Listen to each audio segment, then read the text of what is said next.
કહેવાય છે કે દિવસમાં 4 વાર ખાવું જોઈએ અને દરેક ટાઈમ થોડું થોડું ખાવું જોઈએ. પેટમાં થોડી જગ્યા રાખવાની હોય, એક સામટું પેટ ભરીને નહીં ખાવાનું હોય. તો બપોરે ને રાતના ડિનર ને લંચ પત્યા પછી આપણે 2 ટાઈમ નાસ્તો પણ કરતા હોય છે. તો સાંજે એવું હોય કે આપણને થોડી ઘણી ભૂખ લાગતી હોય છે, પણ આપણે કંઈક લાઇટ ખાવું હોય છે.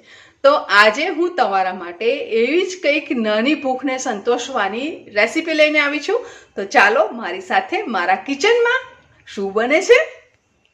તો અહીંયા મેં લગભગ 125 ગ્રામ જેટલા મમરા લઈ દીધા છે અને જે કપમાં મેઝર કરીએ તો લગભગ 7 કપ જેટલા આપણે અહીંયા મમરા લીધા છે. મમરાને મેં પહેલેથી જ તાપે તપાડી દીધા છે, જેથી કરીને એકદમ સરસ ક્રિસ્પી બની ગયા છે. અને હવે આપણે એને ચાળી લઈશું. મમરા જ્યારે પણ આપણે કોઈ પણ રેસીપી બનાવીએ ત્યારે એને ચાળી લેવા ખૂબ જ જરૂરી છે, જેથી કરીને એની અંદરનો દરેક ડસ્ટ, નાનો મોટો જે પણ હશે એ બધું સરસ રીતે નીકળી જશે.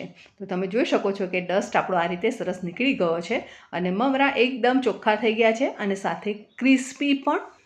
તમારી પાસે હવાયેલા મમરા હોય તો પહેલાં ચોક્કસ તાપમાં તપાડજો અને ત્યાર પછી એને શેકજો. તો અહીંયા આપણે હવે એક કઢાઈ લઈ લીધી છે અને એની અંદર આપણે લગભગ 3 થી 4 ટેબલ સ્પૂન જેટલું તેલ લઈ લેવાનું છે. ત્યારબાદ આપણે એની અંદર 5 કપ શીંગદાણા ઉમેરી લીધા છે અને શીંગદાણાને આપણે મીડિયમ ટુ લો ફ્લેમ ઉપર એને સતત હલાવતા જવાનું છે અને એને શેકતા જવાનું છે. તમને જેવો કલર ગમે, ગોલ્ડન કલર ગમે કે થોડો બ્રાઉન કલર ગમે એ પ્રમાણે તમારે શેકી લેવાના છે. તો અહીંયા થોડા શીંગદાણા શેકાઈ ગયા છે અને હવે આપણે એની અંદર ઉમેરી લઈશું કઢી પત્તા. કઢી પત્તા એટલા માટે આપણે અત્યારે શેકવાના છે કે જેથી કરીને એની અંદર થોડું ઘણું જે મોઇશ્ચર હશે તો તે સરસ રીતે બળી જશે અને એનો ટેસ્ટ તેલમાં આવી જશે. લીમડાનું મોઇશ્ચર ઉડાડવું ખૂબ જ જરૂરી છે. જો મોઇશ્ચર હશે તો મમરા બગડવાની શક્યતા અથવા તો હવાઈ જવાની શક્યતા વધી જશે. માટે લીમડાના પાનને સારી રીતે શેકાવા જરૂરી છે. શીંગદાણા ગોલ્ડન કલરના થઈ ગયા છે તો હવે આપણે 5 ચમચી જેટલી હિંગ અંદર ઉમેરી લઈશું અને એને સરસ રીતે મિક્સ કરી લઈશું. અડધી ચમચી જેટલી આપણે હળદર ઉમેરી લેવાની છે અને એને પણ આપણે સરસ રીતે મિક્સ કરી લઈશું. અને બાકી હવે ઉમેરી લઈશું મમરા. તો મમરાને આપણે ઉમેર્યા બાદ એને કોન્સ્ટન્ટ હલાવતા જવાનું છે લગભગ 4 થી 5 મિનિટ માટે અને થોડી વાર આપણે એને હલાવતા જશું, જેથી કરીને એ સરસ રીતે મિક્સ પણ થઈ જશે અને થોડા ક્રિસ્પી પણ થઈ જશે.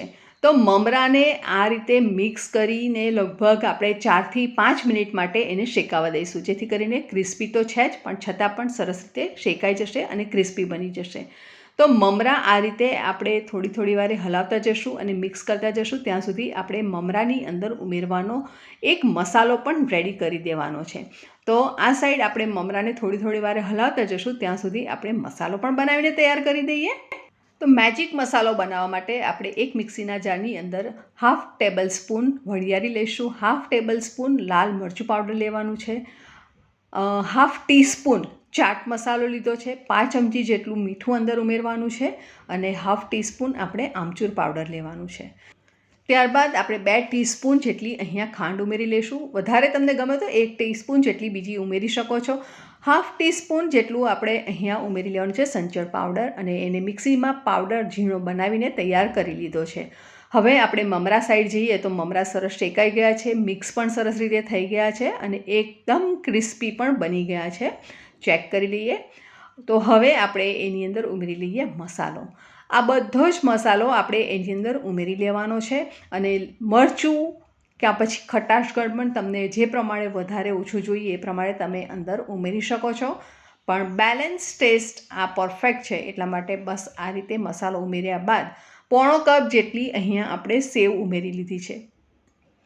ઝીણી બેસનની સેવ આવે છે તે મેં અહીંયા ઉમેરી છે. તમારે તીખી સેવ ઉમેરવી હોય તો તમે તીખી પણ ઉમેરી શકો છો. તમારે જે પ્રકારની સેવ ગમે તે એ અંદર ઉમેરીને રેડી કરી શકો છો.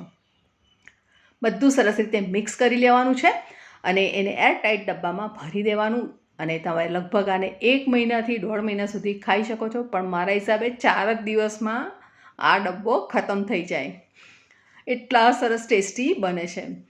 તો આ મસાલાની રેસીપી તમને કેવી લાગી મને ચોક્કસ કોમેન્ટ બોક્સમાં લખીને જણાવો. અને આ મમરાને આપણે ચા કોફી સાથે એન્જોય કરી શકે છે અને એમને પણ તમે 1 વાટકી ખાવાનું વિચારતા હોય ને તો તમે 2 થી 3 વાટકી ખાઈ જાઓ, એની મારી ગેરંટી છે. તો ચાલો સર્વ કરી લઈએ. તો ફ્રેન્ડ્સ, રેસીપી ગમી હોય તો તમારા ફ્રેન્ડ્સ ફેમિલીમાં શેર કરજો. વિડીયોને લાઇક કરી બાજુમાં આવેલા બેલ આઇકોનને પ્રેસ કરજો, જેથી કરીને આવનારા નવા વિડીયોના નોટિફિકેશન તમને જલ્દીથી મળી જાય, નવા વિડીયો તમે જોઈ શકો. ફરી મળીશું નવી સહેલી સાથે, નવી રેસીપી સાથે. ત્યાં સુધી આવજો. Stay safe, stay healthy.